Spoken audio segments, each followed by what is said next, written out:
Cobble chana salad ಮಾಡೋದು ನೋಡೋಣ. ಇದಕ್ಕೆ ಬೇಕಾಗಿರೋದು ಫಸ್ಟು ಬೇಯಿಸಿರೋ ಅಂಥ ಕಾಬಲ್ ಕಡಲೆಕಾಳು. ಇದು 8 ಅವರ್ ನೆನೆಸಿ ಅದಾದಮೇಲೆ 2 ವಿಸಿಲ್ ನಾವು ತೆಗ್ದಿದ್ದೀವಿ. ಸೊ ಅದಾದಮೇಲೆ ಸ್ವಲ್ಪ ಆನಿಯನ್ ರಫ್ಲಿ ಚಾಪ್ಡ್ ಆದರೂ ಆಗಿರ್ಬೋದು, ಫೈನ್ಲಿ ಚಾಪ್ಡ್ ಆನಿಯನ್ ಕೂಡ ನೀವು ಆ್ಯಡ್ ಮಾಡ್ಕೊಬೋದು. ಅಲ್ಲಿ ಸಣ್ಣದಾಗಿ ಹಚ್ಕೊಂಡಿರೋ ಟೊಮೆಟೊ, ಆನಿಯನ್ ಹಾಗೂ ಸೌತೆಕಾಯಿನ ಯೂಸ್ ಮಾಡ್ಕೊಂಡಿದ್ದೀವಿ. ಅದಾದಮೇಲೆ ಸ್ವಲ್ಪ ಉಪ್ಪು, ರುಚಿಗೆ ಎಷ್ಟು ಬೇಕೋ ಉಪ್ಪು. ನಾನು ಕಾಳು ಬೇಯಿಸ್ಬೇಕಾದ್ರೆ ಉಪ್ಪು ಆ್ಯಡ್ ಮಾಡಿಲ್ಲ, ಸೊ ನಾನು ಡೈರೆಕ್ಟಾಗಿ ಆ್ಯಡ್ ಮಾಡ್ತಾಯಿದ್ದೆ. ಅದಾದಮೇಲೆ ಚಿಲ್ಲಿ ಪೌಡರ್, ಆರಿಗ್ಯಾನೋ, ಅದಾದಮೇಲೆ ಚಾಟ್ ಮಸಾಲ ಆ್ಯಡ್ ಮಾಡ್ಕೊಳ್ಳಿ, ಸ್ವಲ್ಪ ಗರಂ ಮಸಾಲ. ಈ ಸ್ಪೈಸಸ್ ಎಲ್ಲ ನಿಮ್ಮ ಟೇಸ್ಟಿಗೆ ಬೇಕೋ ಆ ರೀತಿ ಆ್ಯಡ್ ಮಾಡ್ಕೊಳ್ಳಿ. ಇದನ್ನೆತ್ತಿ ಸೈಡ್ಗೆ ಇಟ್ಕೊಳ್ಳೋಣ. ಈಗ ಅದಕ್ಕೆ ಡ್ರೆಸ್ಸಿಂಗ್ ನೋಡೋಣ. ಡ್ರೆಸ್ಸಿಂಗ್ ಅಂತಂದರೆ ಸ್ವಲ್ಪ ಕಲರ್ಫುಲ್ಲಾಗಿ ಕಾಣಂಗೆ ಮಾಡೋಣ, ಹಾಗೆ ಟೇಸ್ಟಿಯಾಗಿ. ಇಲ್ಲಿ 2 ಇಂದ 3 ಟೇಬಲ್ ಸ್ಪೂನ್ ನಾನಿಲ್ಲಿ ಮೊಸರು ತೊಗೊಂಡಿದ್ದೀನಿ. ಅದಾದಮೇಲೆ ಸ್ವಲ್ಪ ದಪ್ಪದಾಗಿ ಹಚ್ಕೊಂಡಿರೋಂಥ ತೆಂಗಿನಕಾಯಿ, ಸ್ವಲ್ಪ ಗೋಡಂಬಿ ಹಾಕಿ ನೀಟಾಗಿ ಬ್ಲೆಂಡ್ ಮಾಡಿ.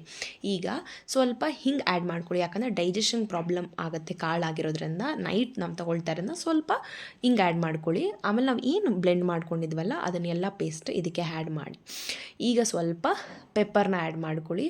ಟೇಸ್ಟ್ ಇನ್ನೊಂದು ಸ್ವಲ್ಪ ಎನ್ಹ್ಯಾನ್ಸ್ ಮಾಡೋದಕ್ಕೋಸ್ಕರ ಪೆಪ್ಪರ್ನ ಆ್ಯಡ್ ಮಾಡಿ. ಅದಾದಮೇಲೆ ಇವಾಗ ನೀಟಾಗಿ ಮಿಕ್ಸ್ ಮಾಡಿ. ಸಮ್ಮರ್ಗೆ ಬೆಸ್ಟ್ ಆಗಿರುವಂಥ ಸ್ಯಾಲೆಡ್ ಇದು.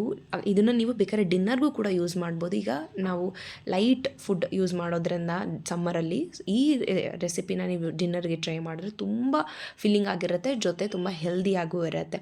ಈ ರೆಸಿಪಿ ಇಷ್ಟ ಆದರೆ ಪ್ಲೀಸ್ ನಮ್ಮ ಚಾನಲ್ನ ಸಬ್ಸ್ಕ್ರೈಬ್ ಮಾಡಿ ನೋಡಿ. ನಿಮ್ಮ ಸಬ್ಸ್ಕ್ರೈಬ್ ಡೆಫಿನೆಟ್ಲಿ ನಮಗೆ ತುಂಬ ಇಂಪಾರ್ಟೆಂಟ್ ಆಗುತ್ತೆ ಅಂತ ಹೇಳ್ತಾ, see you all in the next interesting blog. Take care, bye.